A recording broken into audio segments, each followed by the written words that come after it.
Quite literally, as the president spoke, we saw the first street fill with smoke in Ferguson. And there you see it again. We saw the return of police armored vehicles from St. Louis County with gun turret structures on the roof. Striking images of unrest and violence out of Ferguson, Missouri. The St. Louis suburb descended into chaos. Breaking news tonight, chaos erupting on the streets of Missouri. The grand jury finding no probable cause to indict Officer Darren Wilson in the death of an unarmed teenager.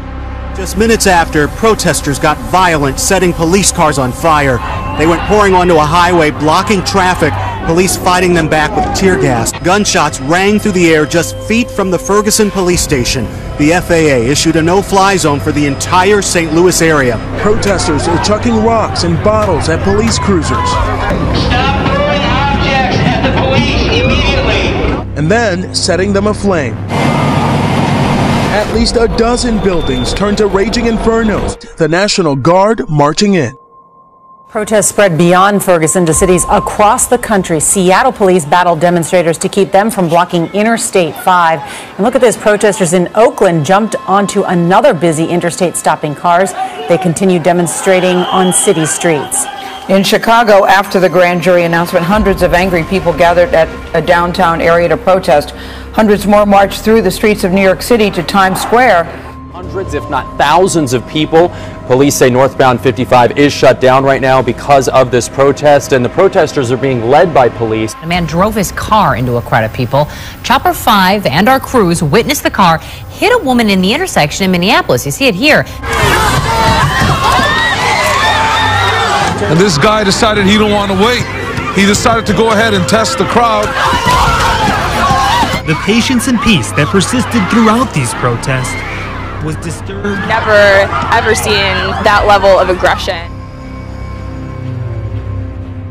Major American city suddenly plunging into darkness. Detroit crippled by a major power outage, traffic lights going dark, elevators stuck, schools in the dark as well. This hallway pitch black, one student actually reading using the light on his cell phone. The city of Detroit recovering from a massive power outage. Just after 10:30 this morning, the lights went out across downtown Detroit, cutting power to 1,400 buildings. Watch as the lights go out during a murder trial, these lawyers left in the dark. Traffic lights out, trains stalled, the Detroit Red Wings arena pitch black. Workers evacuating from city buildings. It went completely dark, and then the lights were kind of flickering, and everyone was like, what is happening? A sign of the growing burden on America's aging electrical infrastructure. The number of significant outages across the country quadrupling in recent years. It has happened again. Just 9 days after the uproar in Ferguson, a grand jury in New York City has refused to indict yet another white police officer said to have killed an unarmed black man.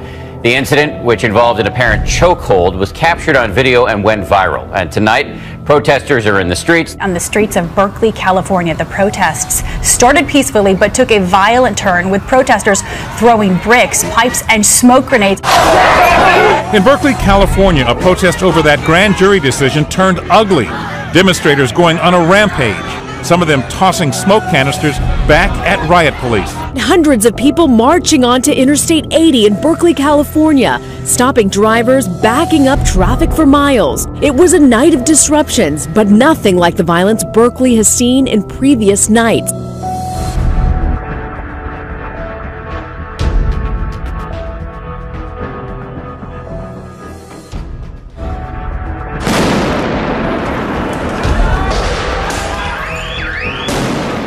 Fierce clashes took place in Athens on Saturday on the anniversary of the killing of a teenager by police 6 years ago. Shops were set on fire and many others damaged.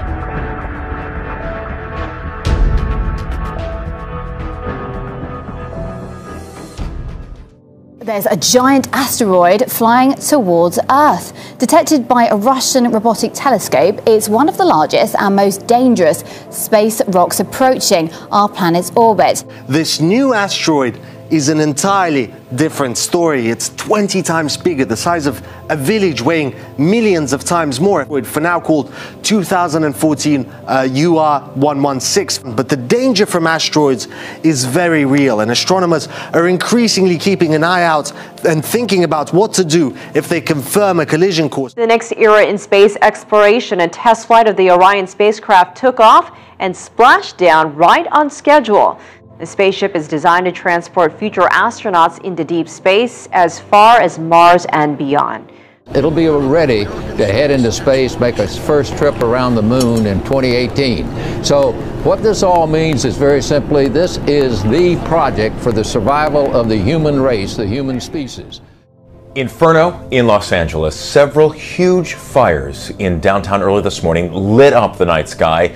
One so big, officials are calling it historic. Firefighters say a building under construction in downtown Los Angeles erupted in flames overnight. Fire and smoke visible for miles across the city. And officials tell us 2 major freeways had to be shut down because of this fire. We have not had a fire of this magnitude, as I said, in a number of years, well over a decade.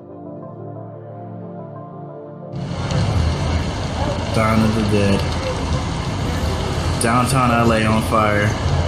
You had 25% of your firefighters for the entire city of Los Angeles on this one fire. I mean, what kind of, have you ever seen anything like this before in your experience here with LA City? Well, this is definitely tasking the city of Los Angeles. We haven't had a fire of this magnitude in a number of years. For many, it will be a once-in-a-lifetime event. Pope Francis is heading to the U.S., and for his first visit, Philadelphia is getting the honors. Syrian state television said on Sunday that Israeli jets had bombed areas near Damascus in the town of Damaz near the border with Lebanon. Syria's state news agency said the strikes were a flagrant attack on Syria. The Syrian Observatory for Human Rights said that 10 explosions were heard near Damaz. Russian military aircraft are posing a threat to civilian planes by stepping up unregistered flights near NATO's borders. The complaint comes as relations between the two sides are becoming ever more strained.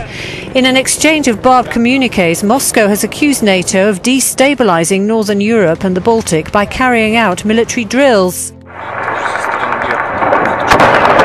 It was a surprise attack. This building in Grozny, where a local media agency is housed. The assault took place just hours before Russian President Vladimir Putin's State of the Union speech, where he vowed to defend Russia against what he called efforts to dismember it.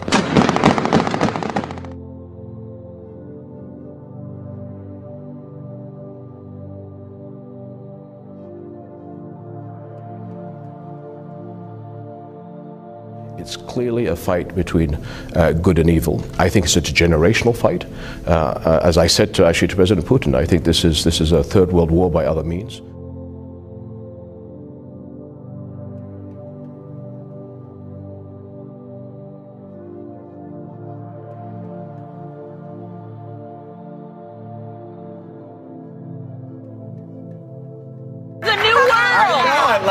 We like the New World Order. I know. It's a new world. Speaking of a New World Order, we like the New World Order. We like the New World Order. We are living through one of these historic defining times. I think we are seeing a new world order.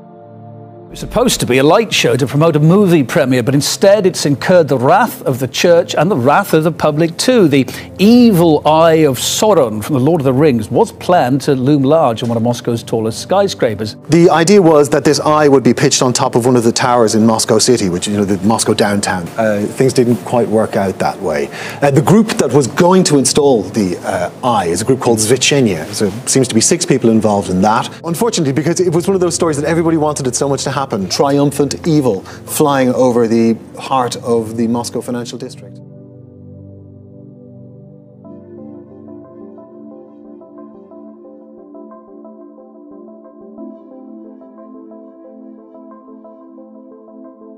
The devil is about to visit Florida this Christmas, as a satanic temple there has scored a major victory, winning a battle to bring a display of Lucifer to the inside of the state capitol. Officials have approved the move under the Freedom of Speech and Religion law. Lucian Greaves, a spokesperson for the Satanic Temple, says his organization just wants to send out a positive message and set all differences aside for the annual holiday. Satanism is the worship of the devil, and there's nothing positive that can come from that. Well, it's not the only victory by devil worshippers in Florida lately. In October, one group sought to distribute satanic coloring books to school kids. That's under a state law allowing organizations to pass out religious materials in educational facilities. A passenger aboard an Amtrak train in Michigan is under arrest tonight after allegedly stabbing 3 passengers and the conductor. It happened in Niles, Michigan, about 10 miles north of South Bend, Indiana. As the Amtrak train pulled into the station, officers pushed their way past 172 frantic passengers to confront 44-year-old Michael Williams. Police Chief Jim Millen says they used a stun gun to subdue him. More than 4 or more vehicles here. Before police got to Williams, he had allegedly stabbed 1 woman, 2 men, and a male conductor. Accused of stabbing an Amtrak train conductor and 3 passengers in Niles, reportedly told detectives that he saw demons. 44-year-old Michael Williams from Saginaw was officially charged this afternoon with 4 counts of assault with intent to murder. Following his arrest, Williams told detectives he was talking to a guy on the train and that guy turned into a demon and that he had to fight him. Just a couple of miles from the Barclays Center, there was a deadly police shooting inside a synagogue. An officer shot a stabbing suspect. Early this morning, witnesses say an unidentified man entered this Jewish community center. He asked for a book and then left. But moments later, the man returned, brandishing a knife and shouting at worshipers in the center. He threatened a group of Israeli students, stabbing a 22-year-old in the neck and abdomen. Moments later, police arrived at the scene, and the tense confrontation began. Put the knife. Those inside pleaded with the attacker to put down his knife. Police ordered the man to drop his knife, but according to witnesses, he lunged at one of the officers.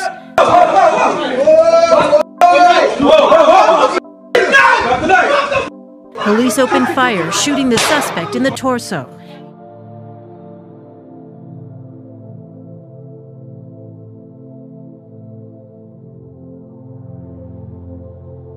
Salvation for this sin is the gospel. The only way to really cure that what's on the inside is understanding that Jesus Christ died for our sins. And so to me, on a micro level, it's understanding.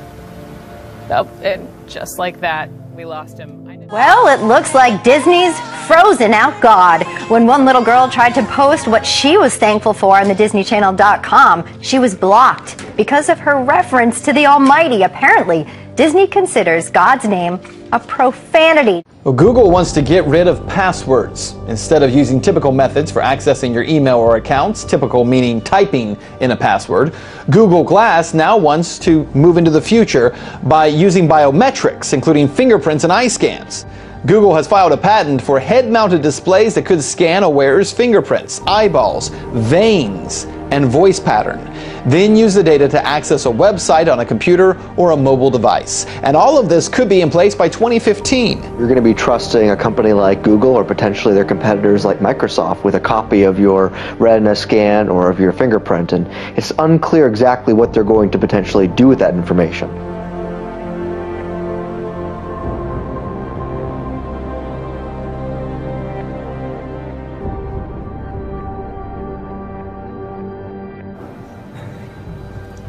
So he's going to use a large gauge needle that will install this subcutaneously. Ready for the insertion.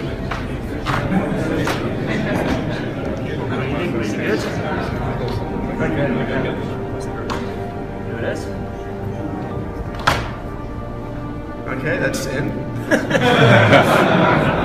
And the chip is in as well. That's it. Done. Actually, it did not really hurt very much at all. Is understanding that Jesus Christ died for our sins.